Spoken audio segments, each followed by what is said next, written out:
Gerald, co-founder dari PT Teknologi 7 Asia. Ini adalah video yang ketiga dari rangkaian 2 video sebelumnya yang membahas tentang artificial intelligence atau kecerdasan buatan. Di dalam video yang kedua, kita telah membahas artificial intelligence yang ditinjau daripada kemampuannya. Kita sudah membahas artificial narrow intelligence, kemudian artificial general intelligence, dan juga artificial super intelligence. Pada teman-teman yang belum melihat penjelasan daripada tipe atau jenis artificial intelligence yang baru saya sebutkan tersebut, bisa melihat di video yang kedua.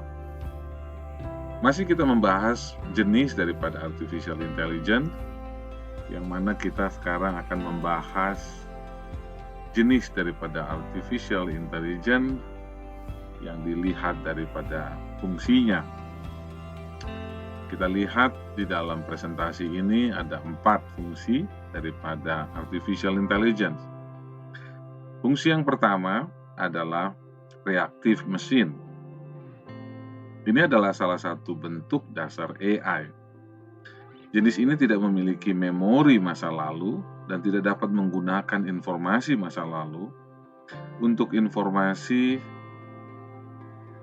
membuat perencanaan tindakan masa depan.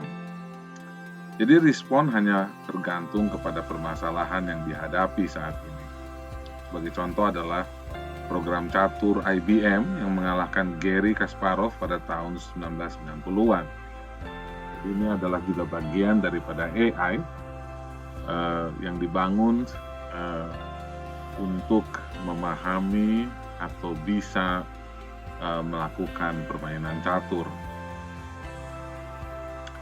Baik, yang kedua adalah limited memory. Sistem AI ini dapat menggunakan pengalaman masa lalu untuk menginformasikan keputusan di masa depan. Beberapa fungsi pengambilan keputusan pada mobil self-driving telah dirancang dengan cara ini. Pengamatan digunakan untuk menginformasikan tindakan yang terjadi dalam waktu yang tidak terlalu lama, seperti mobil yang telah berpindah jalur. Kemudian yang ketiga adalah apa yang kita sebut dengan theory of mind. Jenis AI ini harus dapat memahami emosi, keyakinan, pemikiran, harapan masyarakat, dan dapat berinteraksi secara sosial juga. Meskipun banyak perbaikan yang ada di bidang ini, seperti banyaknya riset dilakukan untuk mengajari mesin memahami emosi dan moral, AI jenis ini masih belum lengkap. Namun, berbagai riset telah dilakukan, pengembangannya, dan beberapa hal telah banyak mengalami kemajuan bagaimana kita bisa mengajari mesin untuk bisa juga memahami emosi dan moral, kemudian bagaimana mesin juga dapat berinteraksi dengan sosial. Dan kemudian yang terakhir adalah self-awareness. Inilah yang tertinggi yang dimiliki oleh AI, di mana AI memiliki kesadaran super cerdas, kesadaran diri, dan kepekaannya sendiri. Dengan kata sederhana, AI menjadi manusia seutuhnya. Berdasarkan penjelasan di atas, maka sampai saat ini kita sudah membahas bagaimana dari segi kemampuan, saat ini kita masih dalam taraf narrow AI atau weak AI. Dan secara fungsional, narrow AI sudah mencapai reactive machine dan limited memory. Kemajuan besar semakin terlihat di jenis AI untuk theory of mind, dan tidak lama lagi mungkin kita sudah akan mencari self-awareness, walaupun tahap ini masih belum diketahui bagaimana perubahan yang akan dibawa kepada sosial, budaya, dan usaha di masa yang akan tercapai di zaman self-awareness ini.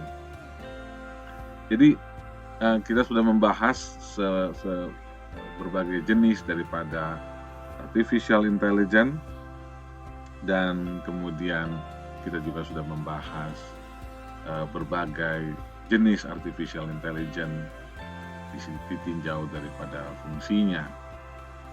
Untuk berikutnya nanti kita akan membahas lebih jauh bagaimana AI bisa menyelesaikan persoalan-persoalan kita. Mungkin secara umum kita hanya bisa melihat bahwa banyak pekerjaan-pekerjaan rutin yang dilakukan yang bisa digantikan oleh AI. Tapi akan kita bahas lebih jauh bagaimana AI bisa menyelesaikan banyak persoalan-persoalan manusia, baik bukan hanya dari segi bisnis, namun juga dari segi sosial dan hampir di setiap aspek kehidupan manusia. Kita akan membahas 3 hal penting bagaimana AI akan mengubah hidup kita dalam waktu yang tidak lama lagi. Terima kasih kepada teman-teman. Stay safe, stay healthy.